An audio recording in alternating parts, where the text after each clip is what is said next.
Today I have two word of God and 1 Peter 5 chapters 7 and 8 lines.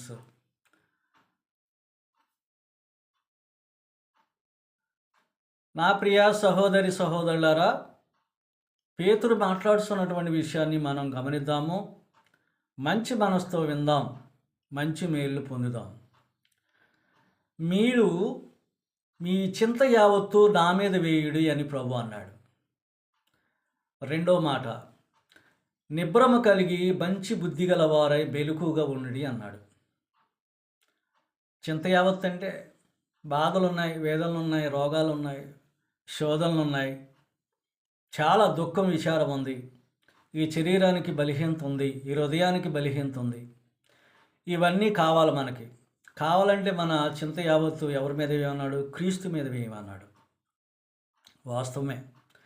నువ్వు నిజంగా మంచి బుద్ధి కలిగిన దానివేనా? మంచి బుద్ధి కలిగిన వాడివేనా? నిబ్బరం కలిగిన వాడివేనా?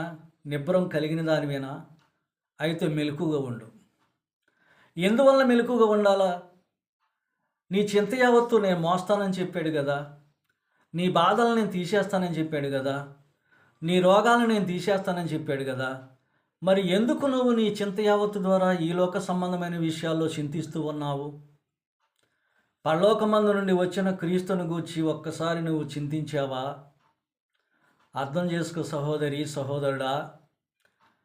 అయినా నీ భారం ఏంటో చెప్పమన్నాడు. నీ భారం ఎంతో నా మీద వేయమన్నాడు. అది దుఃఖమా, శోధన, బాధ, కుటుంబాల విచారాల, కుటుంబం యొక్క సమస్యలా, లేక నీ సమస్యలా, లేక నీ బంధుమిత్రుల సమస్యలా? ఈ విషయాలన్నీ కూడా క్రీస్తుకు తెలుసండి.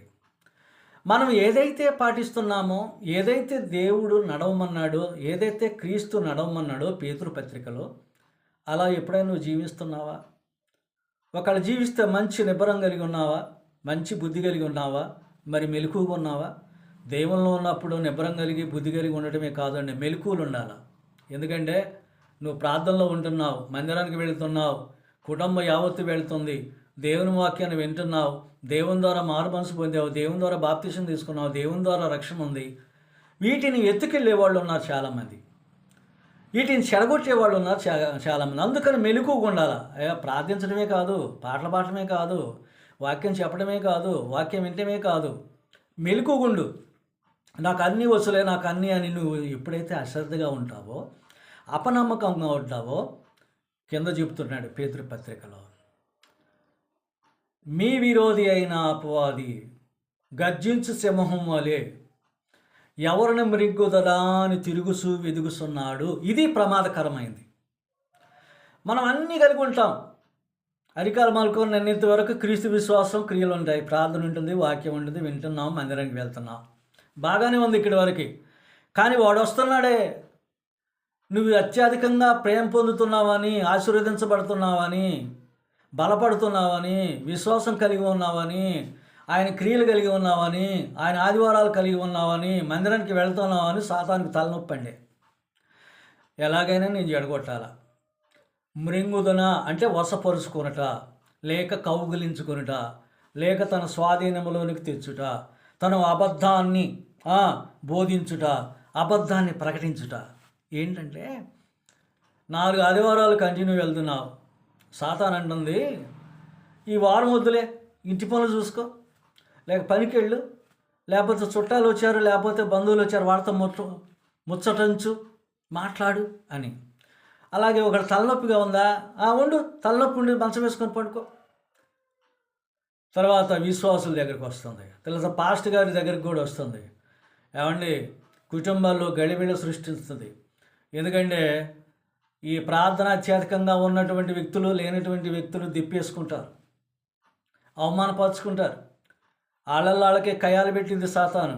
ప్రియులారా, జాగ్రత్తగా ఉండాలా. దేవుడు చెప్తున్నాడు మెలకుగా ఉండాలా. మనం అన్నీ కలిగి ఉండటం కాదు, వాటిని కాపాడుకోవాలా. మెలకుగా ఉండి వాక్యం ఉంటుంది, ప్రార్థన ఉంటుంది, విశ్వాసం ఉంటుంది, దేవుని క్రియలు ఉంటాయి. ఆయన ఎలా చెప్తే అలా జీవిస్తున్నాం, ఓకే, దానికి శబాష్ అంటున్నాడు ప్రభు. మరి కాపాడుకోవడం ఉండాలా. ఏ మాట పడితే ఆ మాట నమ్మటం కాదు, ఏది పడితే చేయడం కాదు. మెలకుగా ఉండటం అంటే సాతాను నీ యొద్దకు రాకుండా చూసుకో. సాతాను నీలో ప్రవేశించకుండా చూసుకో. సాతాను నీ మార్గాలను కళ్ళెం వేయకుండా చూసుకో. నీ మార్గాలకు బండా లేకుండా చూసుకో. నీ విశ్వాసాన్ని పొడిగించు, చాలా సంపాదించు, దాని ద్వారా మేలు పొందు.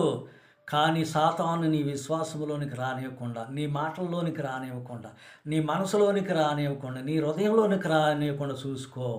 ఇది నిబ్బరం కలిగి బుద్ధి కలిగి ఉన్న విశ్వాసులకి, లేక సంఘ పాస్టర్కి, వారి కుటుంబానికి, సంఘస్థులకి మృంగటానికి అది చిత్తపడుతుందంటే నాశనం చేయడానికి, సర్వనాశనం చేయడానికి అది వస్తుంది.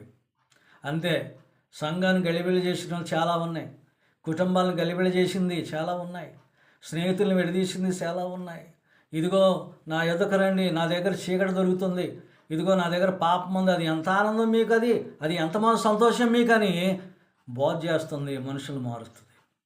అందుకని ప్రియులారా, తిరుగుతున్నాడు సాతానుడు ఈ లోకంలో, తిరుగుతున్నాడు క్రైస్తవుల మధ్య సాతాను, తిరుగుతున్నాడు సంఘాల మధ్య సాతాను. జాగ్రత్తగా ఉండండి. సాతాను వలలో పడవద్దు, సాతాను మాటల్లో చిక్కుకొనవద్దు. సాతాను కమ్మగా మాట్లాడిద్ది, తీయగా మాట్లాడిద్ది, మెల్లగా మాట్లాడిద్ది, నవ్వుతూ మాట్లాడిద్ది. కానీ దాని మాటలన్నీ అబద్ధాలేనండి, దాని మార్గములన్నీ వంకర సింకర్లేనండి. దాని యొక్క అనుకూలమైనటువంటి విషయాలన్నీ కూడా చీకటి ప్రాంతమేనండి. అందుకనే సాతానికి అవకాశం ఇవ్వకండి. నా సహోదరి సహోదరులారా, సాతాను గద్దించండి, సాతానికి ఎదురు తిరగండి.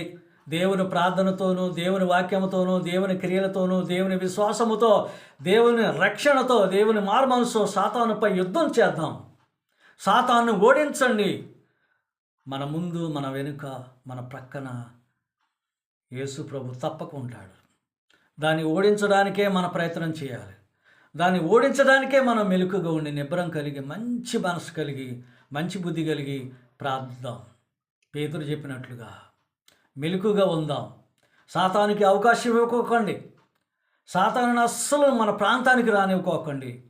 మన మనసుల్లో కానీ మన హృదయంలోకి రానివ్వకుండా సాతాన్ని ఓడించడానికి మనం బలమైనటువంటి క్రీస్తు బిడ్డలుగా, క్రీస్తు కుమారులుగా, క్రీస్తు కుమార్తెలుగా అందరము ఆయనను వెంబడిస్తూ సాతాను ఓడించడానికి ఆయన అత్యధికమైనటువంటి విశ్వాసం మనందరికీ ఇచ్చి, మంచి వాక్యాలను మనందరితో నింపి, మన మనసులో నింపి, మన క్రియల్లో ఉంటే మనలను చూసి సాతాను పారిపోవాల, మనతో మాట్లాడాలన్నా భయపడాల.